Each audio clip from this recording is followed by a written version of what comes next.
atau sudah mengenal poin-poin di sini? Belum? Ya.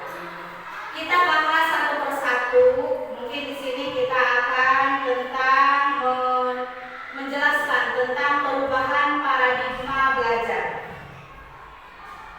Nah, pembelajaran dengan paradigma baru merupakan pembelajaran yang dirancang berdasarkan prinsip pembelajaran berdiferensiasi. Nah, berdiferensiasi itu mungkin agak asing ya.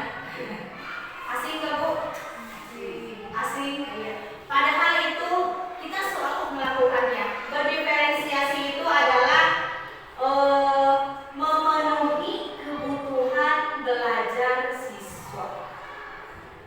Apakah kita suka melakukan berdiferensiasi atau memenuhi kebutuhan siswa, melayani kebutuhan belajar, mengajar siswa sesuai dengan kebutuhannya? Kita kan pasti ya melakukan seperti itu. Mungkin berdiferensiasi ini baru mengenal namanya saja. Sehingga, nah di sini para peserta didik belajar sesuai kebutuhan berdasarkan tahap perkembangan sesuai teori psikologi modern untuk mewujudkan profil pelajar. Restitusi, proses menciptakan kondisi bagi murid untuk memperbaiki kesalahan. Betul tidak Bu? Jika anak melakukan kesalahan harus memperbaikinya, harus menjelaskannya ya, kita sebagai guru membimbing anak bagaimana yang betul. Jika proses kolaboratif yang mengajarkan murid untuk mencari solusi sendiri. Jadi anak ditanya harus menyadari kesalahannya. Ya, kita lanjut. Nah, 5 posisi kontrol guru. Posisi manakah kita? Kalau saya sih pembuku. Semua. Ya bagus Bu Santi ya. Kadang pembuku, kadang pembuat merasa bersalah ya. Kadang menjadi teman, kadang pemantau, kadang juga menjadi manajer. Gimana situasi kita mungkin ya. Tapi yang lebih bagus yang diterapkan oleh kita yang mana? Manajer, bagus Bu Yulti ya. Jadi memang susah menjadi ya. Berarti bagaimana situasi kondisi kita dengan anak, apa kesalahan anak gitu. Ya, jadi kalau penghukum itu sebaliknya dihindari ya Bu. Karena mungkin suka ada anak yang gini. Jadi kalau dihukum sama guru itu selalu ada ingatan sampai nanti dewasa. Saya ingat saya dihukum oleh guru gitu kan. Jadi pengalaman negatif buat anak gitu kan. Itu harus dihindari ya. Mungkin kita bisa menjadi sebagai teman. Kalau susah menjadi manajer ya. Nah, contoh penerapan 5 posisi kontrol guru. Kasus siswa yang tidak merapikan atau tidak memasukkan baju seragam di jam pelajaran. Saya pernah melakukan restitusi ini di kelas. Jadi yang pertama itu memanggil siswa. Kalau ini memanggil siswa dan memberi arahan supaya terbiasa berpakaian rapi. Nah, berapa kali ibu bapak berapa kali ibu harus memberitahu kamu. Nah, jadi ini kalau ini penghukum itu bukan fisik saja. Bukan fisik saja, dengan ucapan pun bisa menjadi penghukum. Jadi menjelekan gitu ya. Memojokkan siswa gitu. Itu juga termasuk penghukum. Nah, ini contoh penghukum. Kalau ini membuat merasa bersalah, jadi anak itu dikasih pertanyaan gitu. Berapa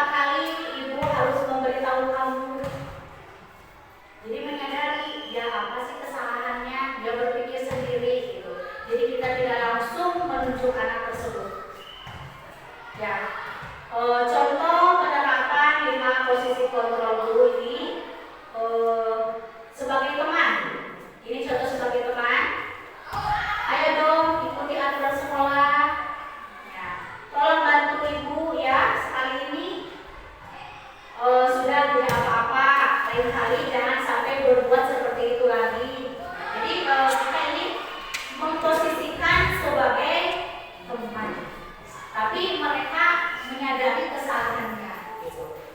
Nah ini kalau sebagai pemantau, contohnya kamu sudah melanggar peraturan sekolah, kamu tahu konsekuensinya. Kamu sudah melakukan apa yang tadi tidak merapikan pakaian. Ya. Jadi ini contoh kata-kata. Nah ini sebagai manajer, ini Bu Julbi mau jadi sebagai manajer. Jadi contoh kata-katanya seperti ini. Apakah kamu tahu kesalahanmu? Ya, jadi ke anak itu ditanya. Dia supaya sadar sendiri gitu. Kira-kira bagaimana kalau memperbaiki kesalahanmu? Gitu ya. Ini contoh sebagai manajer. Ini seringnya kita lakukan. Sering ya, berarti kita itu sebagai manajer. Iya.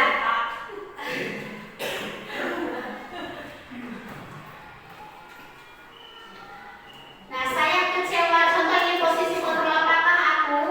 Saya kecewa sekali dengan kamu. Posisi kontrol apa? Membuat rasa bersalah. Ya, membuat rasa bersalah. Jadi hanya saya salah gitu. Nah, ini posisi kontrol apakah aku?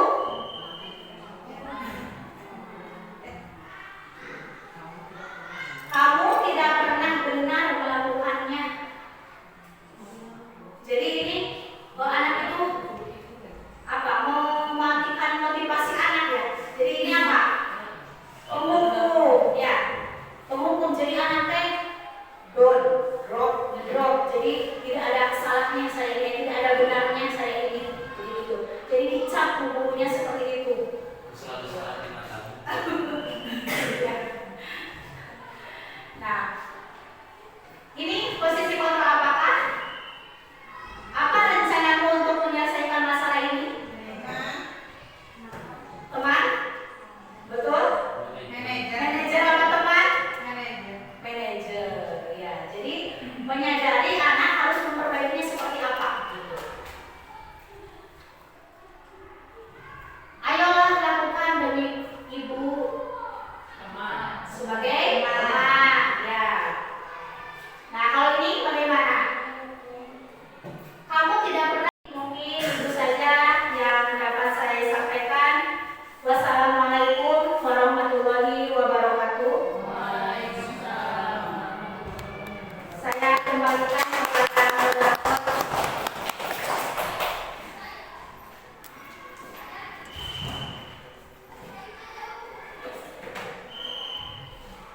Baik, terima kasih kepada Ibu Rahmawati yang telah menyampaikan atau memaparkan materi tentang penerapan dan penyebaran budaya positif di sekolah. Baiklah, untuk sesi selanjutnya yaitu adalah sesi tanya jawab. Bagi Bapak Ibu guru dipersilahkan yang mau bertanya, diberi kesempatan untuk 2 orang penanya. Mangga. Ibu Yuli. Ya, yang pertama Ibu Yuli, mangga. Assalamualaikum warahmatullahi wabarakatuh. Waalaikumsalam warahmatullahi wabarakatuh. Ya, tadi dijelaskan bahwa ketika anak di kelas 12 ya, berarti kebutuhan hidupnya belum terpenuhi. Nah, yang akan saya tanyakan, bagaimana caranya agar setiap anak itu terpenuhi kebutuhannya sehingga ketika di kelas bisa fokus terhadap pembelajaran.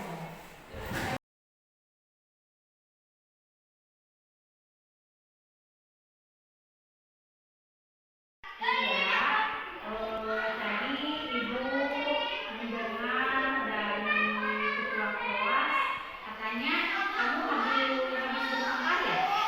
Iya Bu, habis kesel. kita terus menerus mencontek PR mencontek hasil pekerjaan dan PR saya, Bu. Oh begitu. Iya, Bu. Oke lah kalau begitu. Ya wajar lah kamu marah dan kesal. Kalau ibu ada di posisi kamu, ibu juga pasti akan merasa marah dan kesal. Iya, Bu. Lalu apa yang akan kamu lakukan kepada apa yang kamu lakukan kepada ibu? Saya marah-marah dan saya maki-maki dan tanpa sadar saya mendabrak mejanya, Bu. Oh begitu. Apakah perbuatan seperti itu ada alasannya? Ada, Bu. Apa alasannya? Iyalah, Bu, masa saya hanya diam saja? PR. Saya kan udah susah payah mengerjakan PR. Masa Bu hanya melihat saya diam tanpa belajar. Oh begitu. Ya wajar lah. Kan kamu merasa tidak rela ya kalau pekerjaan yang kamu kerjakan itu dicontek sama mereka. Ibu sangat menghargai tindakan kamu yang tidak berbuat lebih buruk dari hal itu. Misal memukul teman, ya, ya. Nah,